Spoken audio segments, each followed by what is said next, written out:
हमारे व्यस्त जीवन में ईश्वर की आवाज़।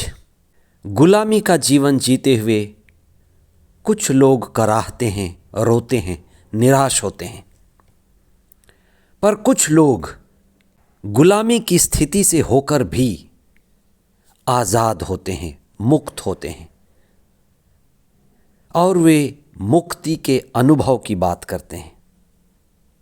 यूहन्ना बपतिस्ता मुक्त व्यक्ति था, इसीलिए वह मुक्ति की घोषणा करता है। आगमन का दूसरा रविवार 8 दिसंबर 2024। पहला पाठ नबी बारूक का ग्रंथ अध्याय 5 पद संख्याएं 1 से 9 तक। दूसरा पाठ फिलिपियों के नाम संत पौलुस का पत्र अध्याय 1 पद संख्याएं 4 से 6 तथा 8 से 11 तक। संत लूकस का सुसमाचार अध्याय 3 पद संख्याएं 1 से 6 तक। जब कोई व्यक्ति लंबे समय तक बीमार पड़ा हो तो वह निराश हो जाता है। व्यक्ति स्वस्थ होने भी लगे, वह कुछ समय दुखी और उदासी का शिकार होता है। यहूदियों के लिए 70 साल का निर्वासन जोरदार डंडे खाने के जैसे था। धर्मशास्त्र में ये सवाल बार बार पूछा गया है। लोग ईश्वर से पूछते हैं कि प्रभु तूने हमें क्यों त्याग दिया। आज का पहला पाठ उसी सवाल का जवाब है। ये पहला पाठ आशा और अच्छे दिनों का संदेश लाता है और ये आशा का संदेश स्पष्ट करता है कि मनुष्य आंसू बहाते रहने के लिए नहीं बना है। उदासी, निराशा, बेचैनी से घिरे रहने के लिए मनुष्य पैदा नहीं हुआ है। मनुष्य का असली स्वभाव आनंद का है, दिव्यता का है, अनंत जीवन का है, ईश्वर की संगति में होने का है।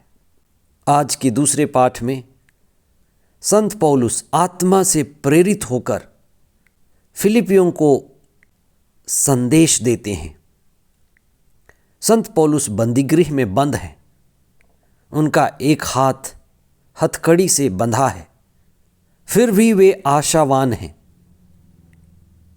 गुलाम होते हुए भी मुक्त हैं।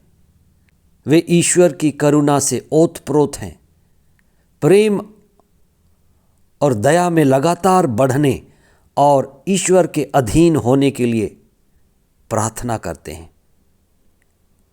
जो व्यक्ति ईश्वर में जागा है, आत्मा में जागा है, वही दूसरों को आत्मा में जगाता है और ईश्वर से जोड़ता है। संत पौलुस ऐसे ही व्यक्ति हैं जो आत्मा में जागे हुए और सबों को ईश्वर के साथ जोड़ते हैं। आज के सुसमाचार में ईसायास नबी के ग्रंथ के दूसरे भाग का हिस्सा हमारे लिए पढ़ा जाता है। जब राजा सिरुस ने, जो गैर यहूदी राजा था, गुलाम यहूदियों को मुक्त करने की घोषणा किया और अपने असली प्रदेश यूदा वापस लौटने की घोषणा कर दी। ये मात्र घोषणा नहीं था, उसने लोगों के लौटने के लिए प्रबंध किया और उनके मुक्ति का अनुभव जो आज के पाठ में झलकता है। यह घोषणा निर्जन प्रदेश में मौन रहने वाला यूहन्ना बपतिस्ता ऊंची आवाज में करता है। जो मुक्त है वह मुक्ति की घोषणा करता है। वास्तव में जो व्यक्ति मौन रहता है वही असली में बोलने का अधिकारी है। जिसने मौन रहना सीखा है वह ईश्वर से जुड़ना सीखा है। जो मौन रहना सीखा है वह सत्य और ईश्वर रूपी स्रोत से जुड़ना सीखा है।